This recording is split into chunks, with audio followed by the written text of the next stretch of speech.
Welcome to our module on terrorism. We're going to talk a little bit about the word sound and the energy theft that happens in the world today when we don't move with collective consciousness and we don't build towards having a world family, meaning that we need to build towards partnership ways and not ways of domestication and ways of domination.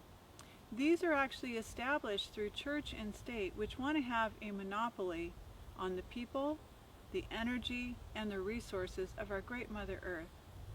Now, the children even use, we got confirmation from Crow, the children even use domination language because they see it on the billboards, their parents speak it, their grandparents speak it, the doctors speak it, the nurses speak it, the church members speak it. They hear it everywhere, including at the schools. You hear it when you speak about other living beings, like we've discussed with animals, about owning them, having ownership. Are you the dog's owner? And pulling them around by the neck. We don't really give it a second thought because it's become normalized in our society. Now, when I talk about domination language, what I'm speaking of is on the billboards, on the hospital literature, in your doctor's office. You're going to hear the regulars speak about the war on cancer, battling it, killing it, destroying it, conquering it. You're going to overcome it. But there's very little in the way of partnership ways, which is the way of the sacred feminine. We would say, why don't we make peace and find out exactly where this is really coming from? Part of the reason why I taught mind-body courses, because the body is a symbolic roadmap, and it actually will evidence, it will show you exactly what's going on in the mind. So it's no wonder to me that we have bullying issues inside of our schools with our young children, because our teachers, in part, and not all teachers, remember no glittering generalities, are actually speaking domination and domestication language on a regular basis because we don't have a council of elders to guide inappropriate word sound, inappropriate balance. So that is some of what I want to speak about. The other is that I want to speak about the Bible itself. The Old Testament speaks constantly of slew and murder, like we talked about. And who did that? Well, the Hittites did. And who were the Hittites? Well, in large part, but not exclusively, they were Indo-Aryan people. They came over the Caucasus Mountains and rode in and basically killed all the women in the villages. And they came up with the word sound terminology of slut, whore, harlot.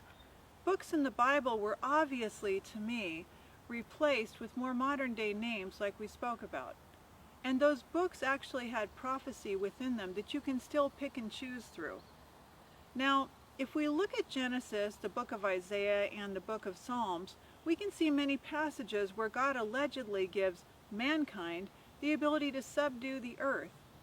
And we also see passages in Genesis 1:26 and 1:28 where man has dominion over all of the animals, but he must treat them in a just way.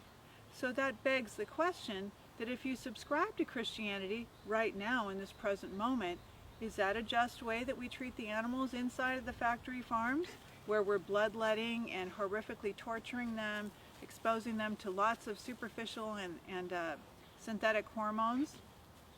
I don't think so. So part of this course is to help you to awaken to the truths that are all around you, except that we've had constant cultural repetition. Our great-grandmothers, our grandmothers, our mothers, and now we and our children are all repeating the same dogma, meaning the same old things that don't really work. We're still repeating the fact that we need to be modern-day vampires and eat dead, bloody animals, animals that have been subjected to all kinds of chemicals. So does man have dominion over all the animals? I don't think so. Do we have the ability to run roughshod over people that we consider to be of a different race? People that are melanated, original peoples, indigenous peoples, the pygmies that once lived, and the aborigines, and all of the wonderful people that were here in America when the story has been told about Christopher Columbus and Leif Erikson coming to the new uncharted world where there was just a handful of American Indians. I mean, most of us know that these stories now are absolutely untrue. They're actually absolutely fabricated. And if you go back to looking at the stories of the Bible and the modern day Romans, more modern day Roman stories, you're going to see that there's a lot of Colosseum, a lot of conquering and battling, because these are people that are battle axe clan people. And battle axe clan people are in no way, shape, or form interested in partnership ways. They don't want to cooperate, as explained by Rianne Eisler in her book, The Chalice and the Blade. As Merlin Stone found in her book, When God Was a Woman. Now, I'm not just standing at the pulpit and preaching to you as someone who strictly subscribes to the goddess only. I don't do any religion. The same way I don't do any politics, and the same way I haven't owned a television since 1985. I've never owned a microwave, and I've never applied sunscreen to my skin. I simply didn't fall for those things. You see, in Rastafari, which is something I did belong to for quite a while because I really appreciate the seed thought, the natural life, more connected to nature and the Ital food, the natural hair and the natural ways, which liberates me from all of the undue and unnecessary stress and strain and burden of colognes, fabric dryer sheets, and all kinds of things that most people think to take as absolutely necessary. I found nuggets, and as I kept gathering, they became the many facets of the jewel that became me, so that one day I can become a great representative for the world family in a council of elders, one of many in many places, far different than a leader, far different from someone who singularly makes a decision about whether or not we're going to go bomb other people. It's no surprise to me that we look to the word war, and then when we go to our church and state again, we look to the word warship. We hear all these stories about how the ships brought people over to a place that was absolutely, free for the taking. And at the same time, we hear about all these other ships that brought over human beings under the most horrific and hideous of situations, of which there's still been no reparations made for people who live on this land, and they're the ones that built the wealth almost singularly on their own backs. Their mothers, grandmothers, great-grandmothers, and on so it goes multi-generationally. So this is our section on terrorism, and it really is all about energy theft too, because every time you use the word, I hate that, ooh, I don't like her, or he kind of sucks, or, get off my dick, or what about my pussy? You're speaking about yourself in a very derogatory way, in the same way that I teach a lot of my clients to say, my leg, instead of the leg just isn't working right.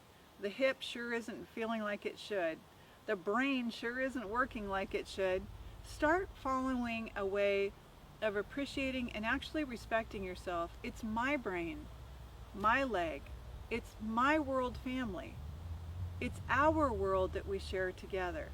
When we change our word sound, we come out of energy theft and not using words that immediately when someone says, I hate that, you start to produce a tight feeling in your stomach, in your body, because you're wondering, that's a pretty strong word.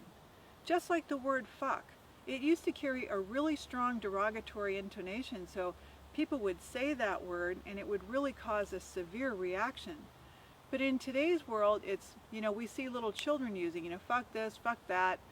It just doesn't really have the same significance, but yet it's a word that has been taken and negatively cast from what was actually the original intent, which is making love with each other, celebrating each other, touching each other, and using sacred sensuality, using essential oils, plants, and flowers, and really actually adoring, caring, and caressing for each other, not just stealing energy and getting off inside of each other. So it's right, it looks like we have a lot of work to do together, but it's not hard work, and it's going to be a fun journey doing it together once we wake up and we realize the levels and the layers and the programs that we have now taken under submission in our unconscious, subconscious, and our conscious mind as normal. Thank you for joining me, and I look forward to seeing you in our last module.